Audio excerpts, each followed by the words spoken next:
Kanpur police commissionerate ने देश विदेश में लाखों की ठगी करने वाले साइबर ठग पुलकित द्विवेदी को गिरफ्तार किया है। पुलिस ने उसके पास से 4.25 करोड़ रुपए नगद, 57 मोबाइल, 78 डेस्कटॉप, 11 लैपटॉप, 4 फर्जी मोहर, 6 क्यूआर स्कैनर और 1 पैन कार्ड बरामद किया।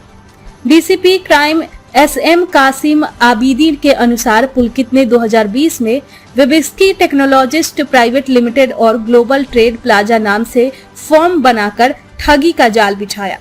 पत्नी व मित्र संग मिलकर विदेशी वर्चुअल नंबर से लोगों को अधिक लाभ के लालच में फंसाते थे। उसने 150 युवाओं को नौकरी देकर बॉन्ड साइन करवाए थे। एक व्यक्ति जिसका नाम पुलकित द्विवेदी है, उसकी अरेस्टिंग हुई है। एक साइबर कॉल सेंटर ये लोग संचालित कर रहे थे। ग्लोबल ट्रेड प्लाजा नाम से इनकी एक वेबसाइट थी, जो ई कॉमर्स की बेसिकली ये वेबसाइट थी और इस पर सामान का खरीद फरोख्त होता था। ये लोग ऐसा इसको जेन्युइन बिजनेस के रूप में ये लोग दर्शाते थे।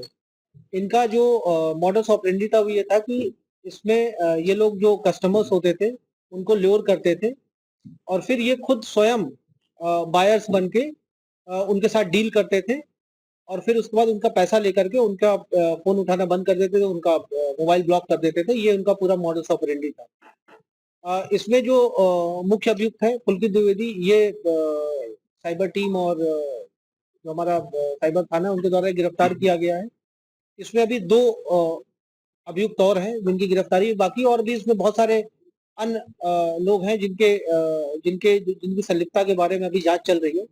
उसके आधार पर कार्रवाई की जाएगी।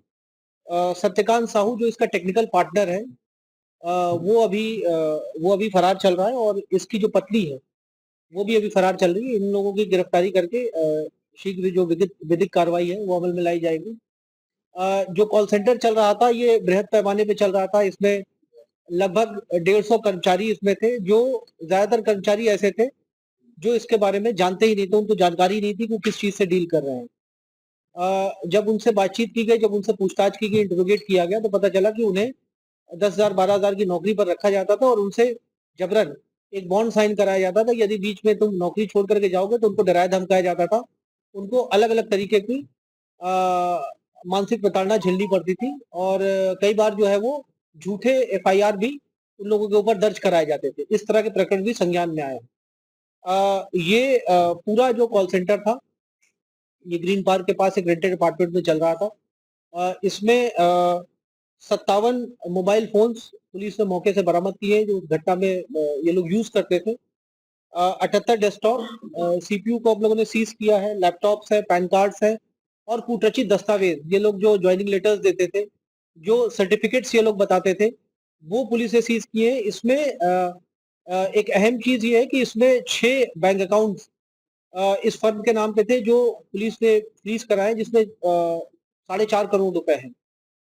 ये टिप ऑफ द आइसबर्ग है। इसमें अभी और बहुत सारे बैंक अकाउंट इसमें शामिल हो सकते हैं क्योंकि इनका मॉडस ऑपरेंडी ये था कि ये एक बैंक अकाउंट उस समय तक चलाते थे जब तक वो फ्रीज ना हो जाए। फ्रीज होने के बाद ये दूसरी कंपनी के नाम पे दूसरा एक बैंक अकाउंट खुलवाते थे और फिर उससे ये लोग फ्रॉड करते थे। ये फ्रॉड लगातार चल रहा था। पकड़े इसलिए नहीं जाते थे क्योंकि जिन नंबर से ये लोग बात करते थे वो सारे वर्चुअल नंबर्स होते थे। वो विदेशी नंबर्स का ये लोग विदेशी वर्चुअल नंबर्स का ये लोग इस्तेमाल करते थे। अमेरिका, यूएस, थाईलैंड, इंडोनेशिया, इस तरह के नंबर्स ये लोग वर्चुअल नंबर्स लेते थे और फिर उससे व्हाट्सएप के थ्रू ये लोग बात करते थे। ये एक बड़े स्तर पे ये लोग ऑर्गेनाइज्ड वे में ये काम कर रहे थे। इसको गिरफ्तार किया गया है। अभी जो इसमें अन्य अभियुक्त शामिल हैं, जल्दी उनकी गिरफ्तारी भी की जाएगी और इसमें कठोर कार्रवाई की जाएगी। इन सभी के विरुद्ध जो भी एसेट्स हैं इनके, उसकी जांच पड़ताल करके उन एसेट्स को हम लोग 107 बीएनएसएस के अंतर्गत हम लोग सीज करेंगे। ये मैं आपको बताऊं, ये इंटरनेशनल इनका नेटवर्क था। ये ना सिर्फ भारतीय नागरिकों बल्कि विदेशी नागरिकों को भी ये लोग अपने झांसे में ये लोग फांस लेते थे। हम लोगों को कुछ जो दस्तावेज डॉक्यूमेंट्स अभी तक मिले हैं उसमें इंडोनेशिया, थाईलैंड, म्यांमार और नाइजीरिया, इन नेशनल्स के लोगों की भी इन लोगों ने पैसे लिए हैं अपने बैंक अकाउंट्स में। और जैसा मैंने बताया कि ये विगत 4 सालों से ये कॉल सेंटर चल रहा था। ये हम लोग जो अभी, क्योंकि ये अभी जस्ट इनकी अरेस्टिंग हुई है और अभी प्रिलिमिनरी इन्वेस्टिगेशन अभी हो पाई है। डिटेल इन्वेस्टिगेशन जब विवेचना में, मुझे लगता है ये बहुत बड़ा एक संगठित रैकेट था, ऑर्गेनाइज्ड रैकेट था, जो ये यहाँ पे हार्ट ऑफ द सिटी में जो ये लोग चला रहे थे।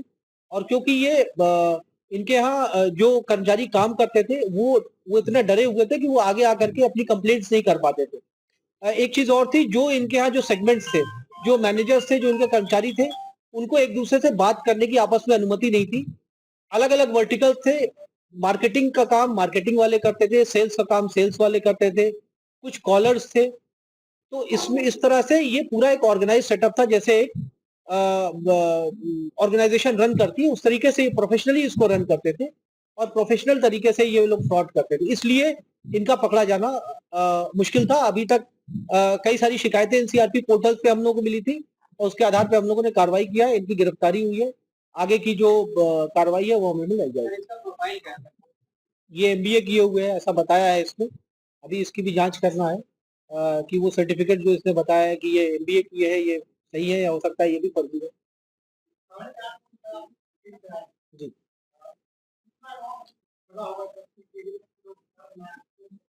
ये इसकी कोई लिमिट नहीं है। ये अभी वर्तमान में जो पैसा था इसके खाते में, आप समझ सकते हैं, ये पर डे दसों लाख का ट्रांजैक्शन हम लोगों ने देखा है। इस तरह से कह सकते हैं ये मतलब ये 50 करोड़, मतलब अभी हम एग्जैक्ट अमाउंट हम नहीं बता सकते हैं आपको, बट ये बहुत बड़े पैमाने पे ये फ्रॉड चल रहा था। ये 2020 से इसने, जब से ये यहाँ पर आया है, ये कंपनी स्टैब्लिश की है, तब से ये काम चल रहा है।